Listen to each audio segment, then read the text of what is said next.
All right, today is Friday, October 24th, and my creek is dry again. So here's a summary of what's been going on.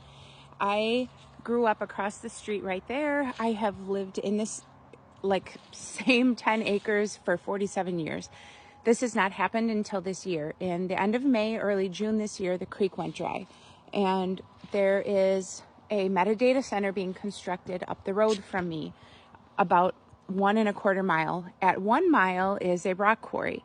So there is a huge protected wetland before the metadata center, and that water goes underground and it comes to a head in the rock quarry, or essentially the mine. And they have to literally pump it out and over the top of the quarry, the pit, to be able to work in there. So we thought maybe they were turning the pumps on and off. Well, I called the DNR the morning that this happened the first time because there was an overpowering odor of fertilizer. It just smelled horrendous. Because after the rock quarry, there are 2 farm fields and then my house. The creek goes behind their house, in the back 40. So nobody really sees it the way I do, right in their front yard. And the DNR took water samples. There was a team of about 6 people to look at it. The smell, is it a spill? Water quality, water quantity, the mining permits, are people using land the way they have permits to use them? Anyway, all summer long, this had been happening on and off, and they were eventually found at the rock quarry to be not at fault for anything about the water quantity.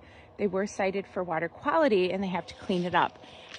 Things like arsenic in the water from the dynamite, stuff like that. So when we mow here around this little tree, we used to be able to fit a 60-inch deck sideways.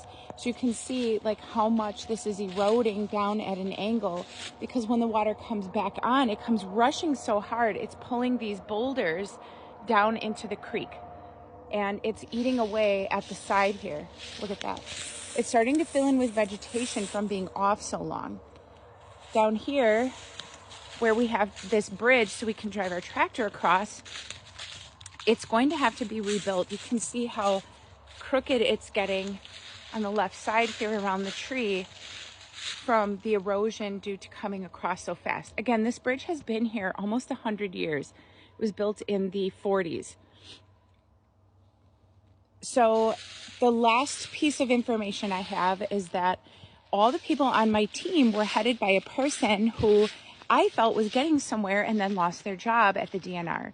So now I had to start all over. I had to start all over with new documentation and repeat all my notes, identify a whole new